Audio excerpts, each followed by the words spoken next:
Welcome to Aufhören der Podcast. My name is Sophia and I am super happy that you listen to your and mine feminist spiritual business empowerment podcast. When you are looking for the courage to quit and the inspiration to start, this is for you.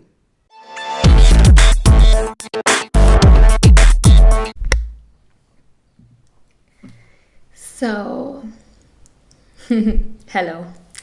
This episode is called Working in Fashion, My Experiences and What I've Learned. I thought about calling it my awful experiences and what I've learned, but I want to cultivate that experiences are experiences. There's no good or bad. It's about what you make out of it. And yes, some things I've experienced were pretty traumatizing and pretty wrong. Also, I think today is a great day to record this episode because I am about to get on my period. That means I'm super honest and I'm a wise, wild woman. So, yes, this is me speaking my truth. This episode is gonna be 25 minutes, then I'm gonna work on something else again. And after 25 minutes you will hear an alarm and then I'm going to tell you my conclusion and that's it. So let's start. Let's start with the positive. Why do I love fashion? Why did I choose to work in fashion? And what do I love about the industry and the people working in the industry before I worked in the industry itself and after and during? So my grandmaster's seamstress and I experienced pretty from an early age on how good it can make you feel to wear something nice, how powerful you can feel when you wear your favorite dress or a red blouse or I don't know, white leg linen pants. When I was a child and I was sick and we went to the doctor, my mom always told me, you cannot go to in your pajama to the doctor. And that's just one example of how you dress can change how you feel. So that's why I love fashion, because it's a pretty simple self-empowerment and self-love practice tool. What you wear is a part of how you feel, and it goes both ways. Of course, some people, let's say someone who only wears black, maybe also doesn't have a lot of colorful light thoughts, and also the other way around. When you wear your favorite dress, you feel better. What else do I love about the industry? I love that it's an industry full of that's how it should be, no? Open-minded people who are always willing to change their minds. No? Last season, a skirt in this shape was like no one even thought about this, and then all of a sudden you start liking new things, you start liking new colors.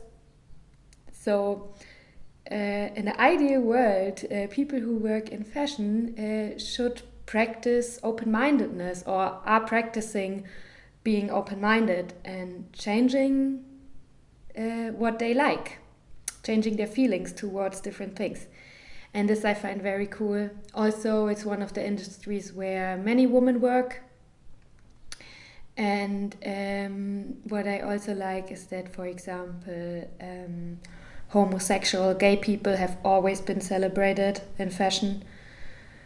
Or not celebrated, I don't know, but it's not like in football or something where there's toxic masculinity everywhere. No, you can be feminine. The feminine is celebrated in fashion in certain ways.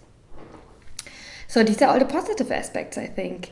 And also because of my background, of course, that my grandmaster's seamstress, like the manufacturing of a garment, of something you wear, is a super, super interesting process. So I studied textile technology as a bachelor and clothing manufacturing as a master. So I've studied in detail how from a fiber to a finished product, what needs to be done. Like, what are the machines, what are the people doing, what are the processes. And yeah, it's a super interesting process mixed with like creativity, innovation, and yes, like any product that gets manufactured, it is also a highly technical process. So I'm an engineer, I'm a fashion engineer. And yeah, it's just interesting how something that's created out of someone's mind is then via engineering translated into reality.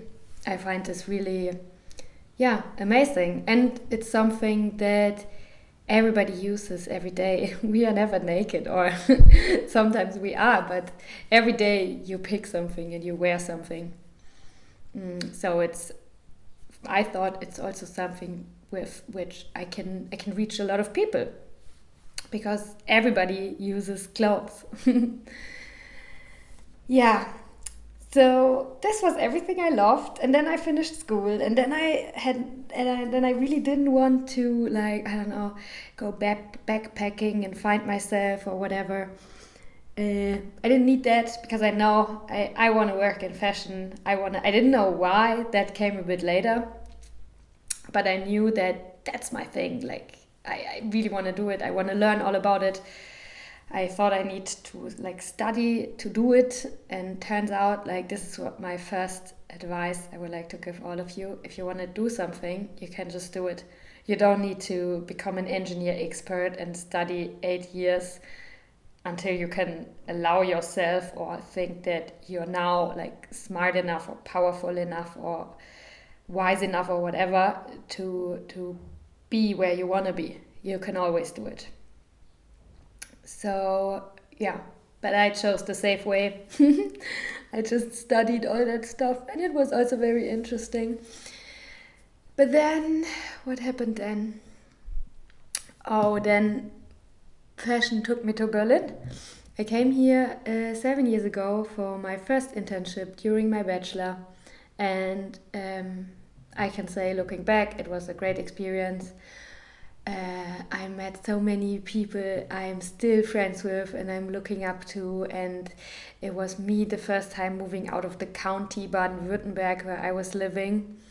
Mm, yeah, and it was small town Sophia being thrown in the big ass city Berlin, working in fashion, working really hard. But I was young and I liked it and I wanted to do it, and um, yeah, it was super nice. And a young team, my first experience working was nice. It was hard. I often worked many hours as an intern with, I think, I mean, an internship during my studies. I don't know what I earned. It was okay, but I had a few days where I worked till like 11 in the evening. I had a few crazy, crazy days, and all of my colleagues, for them, it was normal to work that hard. And I don't even know why I did it. I never understood what their why was, no? Other than I want to like be in this company here and create something big. But yeah, let's go to the harder things. So one of the issues in fashion is that people don't get paid well. It seems like a really glamorous thing. Oh my God, designer clothes! Like all the rich and the beautiful people are making a fuss out of what they wear and how much it was. But working in fashion itself is really not glamorous. I can tell you guys, like all the when you're not like a superstar designer, and in all the companies, I'm not gonna name drop now, but think about cool designer companies you cannot afford. There's one head designer, but with him there's a whole team of designers working, and not only designers but all kinds of people, no? And they get paid shit. Just a few days ago, someone told me about someone in Paris who works at like one of the, yeah, and they cannot afford living in Paris. They have to live outside in the banlieues. So when you want to be rich, you don't work in fashion. And yeah, and this is the first thing that I find not so authentic, because somehow to the consumer, to the customer, they're sold glamour. They're sold, I don't know, appreciation of craftsmanship and worth. And yeah, and then actually in the inside it's not really happening. And I'm not even talking about the production side, nah, that's a whole other topic, but just the people here in Europe in the headquarters, like doing all the management, so to say, that the actual manufacturing can happening. Also, these people do not get a lot of money. Like they work a lot and they don't get a lot of money, and the reason is because the fashion industry is ruining themselves, because prices are getting cheaper and cheaper and cheaper. But for designer clothes, of course, this doesn't really count. But I don't know. I mean, as you can hear, it's just the industry I have most experience in, so I can talk a lot about it. But what I want to talk is my concrete work experience. And I have a few things. Yeah, that's why I talked about money. Like, I worked in an internship where I earned 200 euros per month. And I worked 50 hours per week. I don't know why I did it. I was young. I didn't dare to say no. It was somehow cool. It was a menswear store where a lot of designer brands were sold. And when I think back to it now, I get really angry. I would love to talk to the guy, the boss of that store, who told me this offer and seriously meant it. So you get 200 euros per month. Nowadays, I would have laughed him in the face. And yeah, I cannot understand. If I calculate how much I would have earned per hour, oh my God. Oh my God. So that's my first really bad experience, that someone, a human, dares to say another human, so your work for me is worth 200 euros per month. But don't see yourself as just the intern, because you please take more responsibility than just the intern, but you don't get more money. So that was my first really fucked up experience. And I mean, nowadays also it's not legal anymore. I don't know. So it's simply not legal. It's illegal to pay people that little. That's my first really bad experience I had. Or not bad experience. I don't want to like cultivate bad or good experiences, but it was definitely something very wrong, and I did it, and I would never do it again. I would no one recommend to do it, and yeah, I think it's not okay to do this. And then something else. Yeah, it's fast forward a bit. I was in a big company I worked at, and in that company it was always cultivated feedback culture. So there were like, at the time where I was there were a lot of like strategies. What culture do we want to cultivate? Like, how do we, what is inside?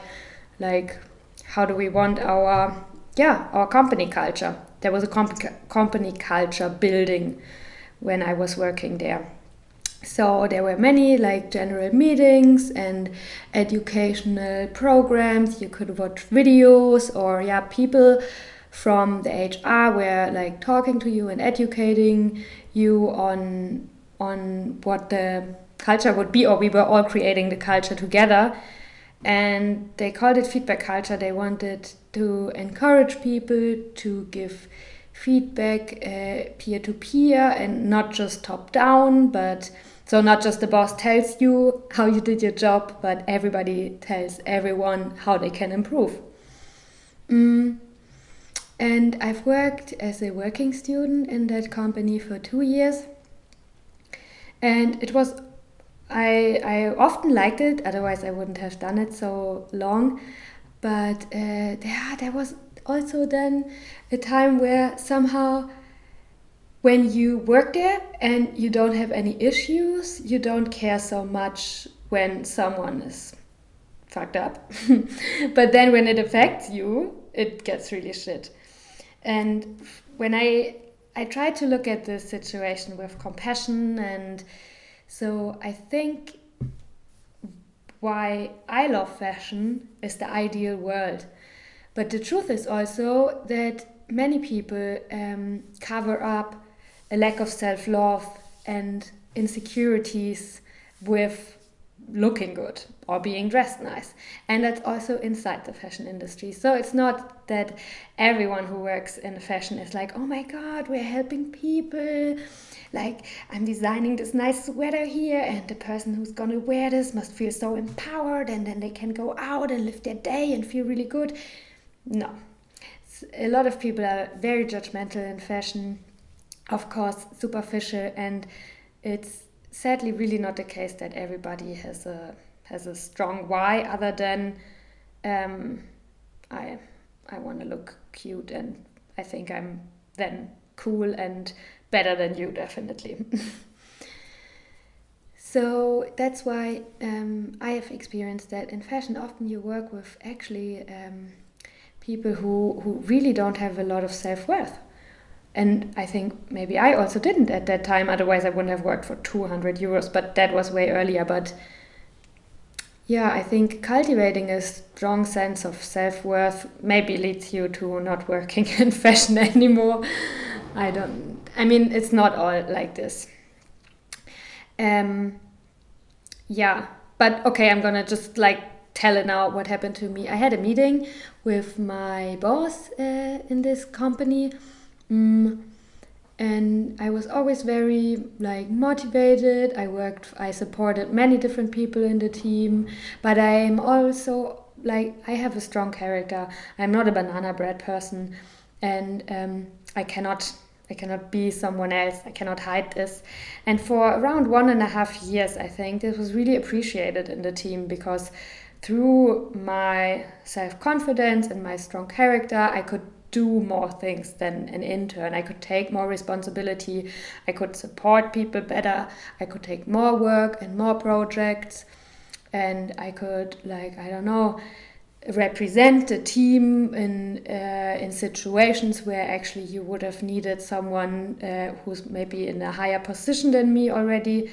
But yeah, me as an intern, I could do a lot and I could take a lot of responsibility. And for around 1.5 years, like it was appreciated, but then all of a sudden it changed, and I didn't know.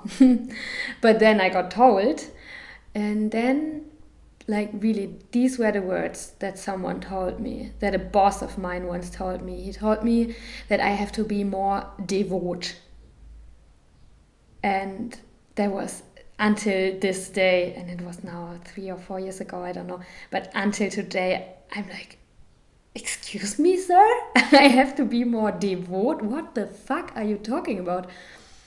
So yeah, that was really traumatizing for me. Even nowadays I think back into this conversation, and I have this situation again in my mind with me freaking out and telling him that he cannot tell this to anyone, and especially not in a company where a feedback culture is cultivated. And yeah, but that was definitely oof. But then, of course, I mean, I went out of that meeting and I wasn't sure, like, because when you get feedback, it's supposed to help you grow, no? So, of course, you don't want to reject it right away. And also, you don't know any better. So I thought, oh, okay, I have to be someone else. I have to be more devout. But all the time, it was good that I was how I was. They were kind of like taking the good of what I could do, but they didn't have the resources to handle what it also brought. That I asked questions, that I didn't always just say yes, but I wanted to know, why am I supposed to do this like that now? Can you please explain me that I just can understand why I'm working or whatever, no? And as they just didn't have the capacity anymore, or the internal capacity, the capacity in the team, I don't know.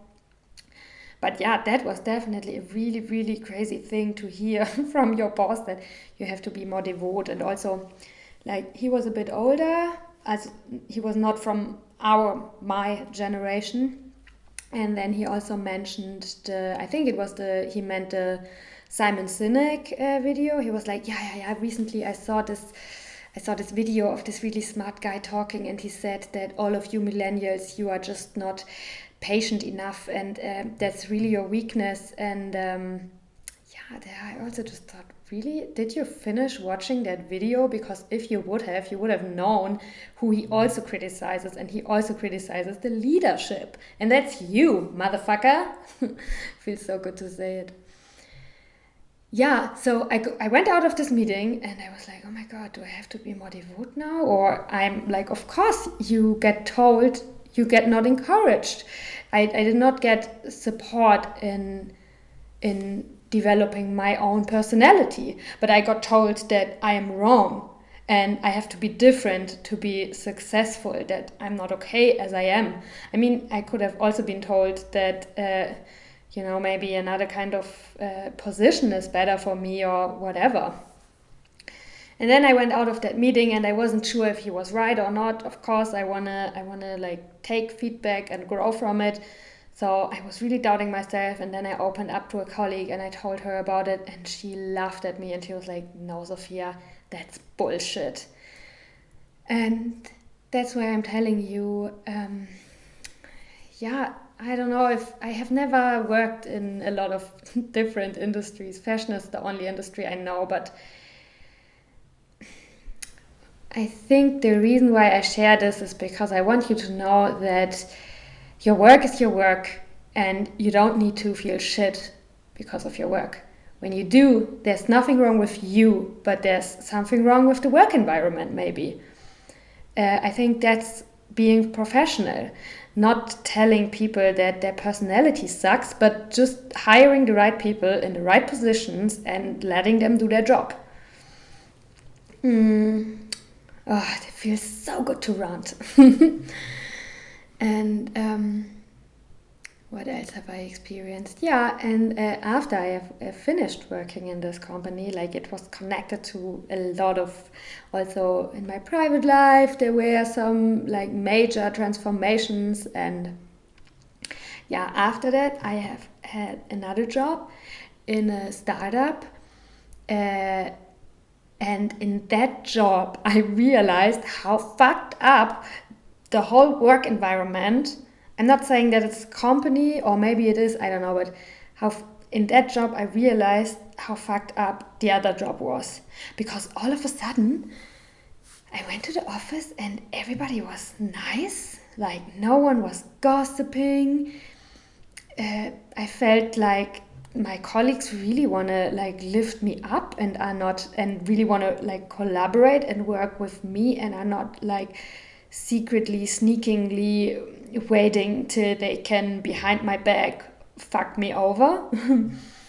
Because this was happening a lot in the big company I've worked before, and this I also didn't like. That it was not so much about if you just did your job well and were, I don't know, like good to work with.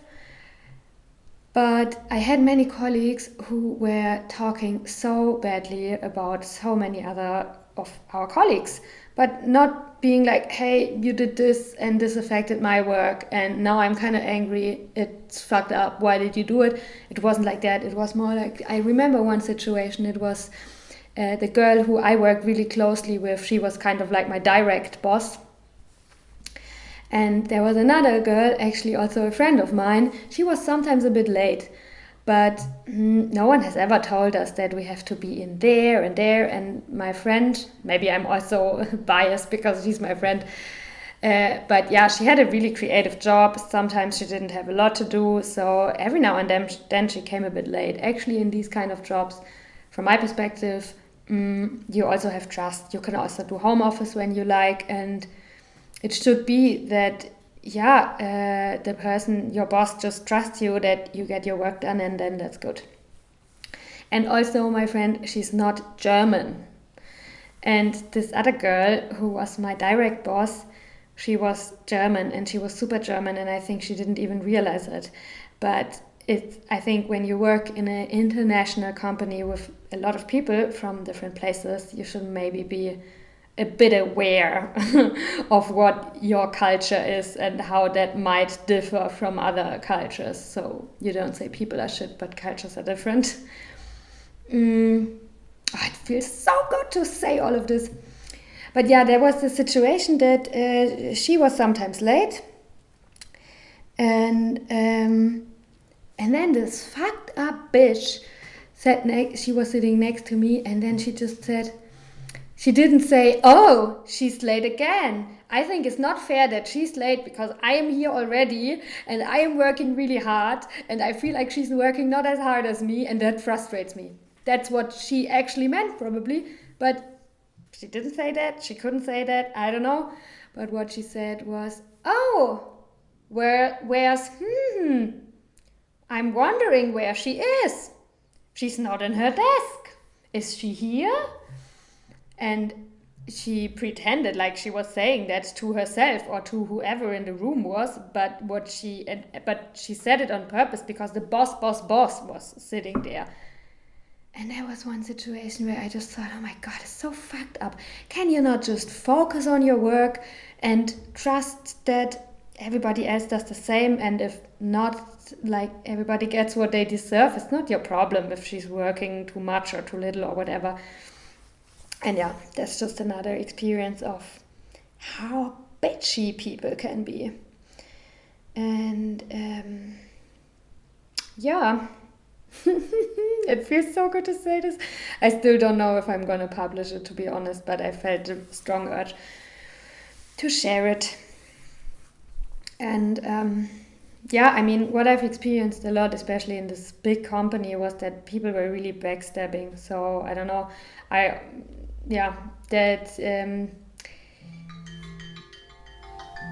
okay, that was the alarm. So the podcast is over. The rant is over. I shared some of my experiences. What I've learned from it is that always listen to your heart. Always trust how you feel. Never doubt yourself. Never let anyone tell yourself that you're wrong or you're not good enough or whatever. Someone hired you and put you in that position. And if you are not suitable there, then it's maybe someone else's fault because you landed there. You're just there trying to do your best. So, yeah, I guess that's my message. Listen to your heart. Don't let any fuckers convince you that you are not good, because I'm sure you are. And yeah, continue believing in fashion. And now I did not even talk about any of the fucked up things that are happening in the production side. Maybe that's also nice to say, that was one of the reasons why I quitted fashion. And now I'm also then gonna say what's my opinion now. So I quitted working in fashion because I could not 1 minute or 1 second longer of my time and energy invest in the second most polluting industry in the world, or in this system that's fucking up people, especially women who need it in other countries. Like, it's really taking advantage, a very, very cruel way, of people's poverty. And also which fucks up the environment so badly. And not only this, but also here in the West or wherever these clothes are sold, it's not helping for general health of our society. Like, when a 15-year-old girl goes to Primark or saves her money to buy a Louis Vuitton handbag, none of this is any beneficial for the well-being of humankind. And yeah, that's why I had to quit. That's why I didn't want to continue working in fashion. I couldn't invest my time there anymore. And at the moment, my thoughts are that, then I thought, okay, there are also different movements happening. Let's put the light on the lights. There's a huge ethical movement, a big fair fashion movement. Like, people are becoming aware, and it's more and more people who are willing to pay more or to buy secondhand, or just reviewing their consumer behavior in relation to fashion. And I think that's great. And I don't know, the last year or so, I felt like that's not a battle I want to fight. I felt like I'm out of here. just because it still is the case that people don't understand the worth of a garment. Like even someone privileged, even within my friends, even myself probably,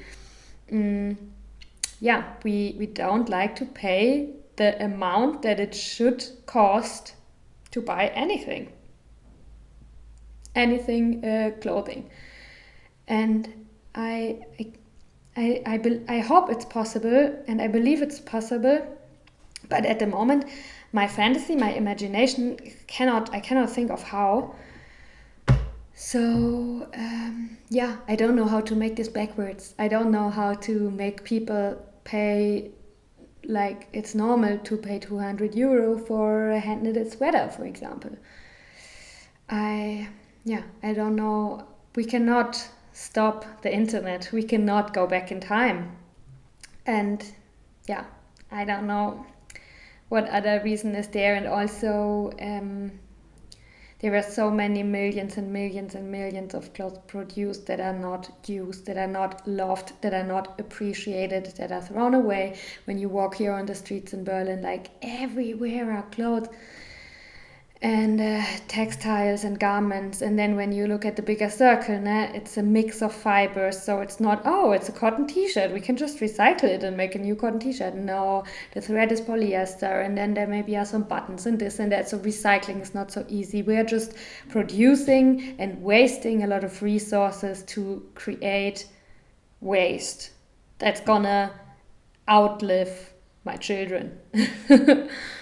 And yeah, for some time I felt like I gave up on this industry.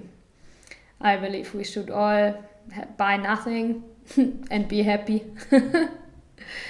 But yeah, just a few days ago I had an epiphany, and so that's my new goal. I think because I have so much knowledge, because I studied this for so long, and because I have a passion for the good side about it, because I still love it. I feel that I'm kind of obligated for humankind to go there. And I think it's also no coincidence that I was always so passionate about the environment and sustainability and about fashion. And for some years I felt, how can I be so contradictory?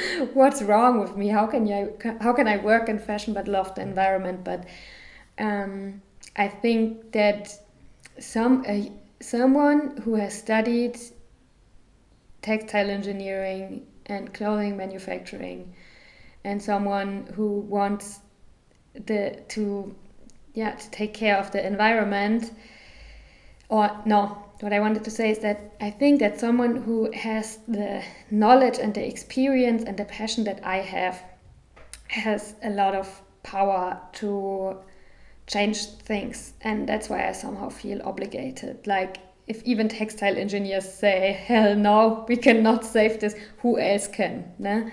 And there are so many nice examples of people who have not studied, but they just do it, and they just do it better, and they just question everything. And that's really inspiring to me. And so I still believe in fashion. I still love fashion. There are many things about the industry wrong, and we need a big change. And I had a break, but now I'm back to be a part of the change, because I want to have a really nice, amazing future. Thank you for listening.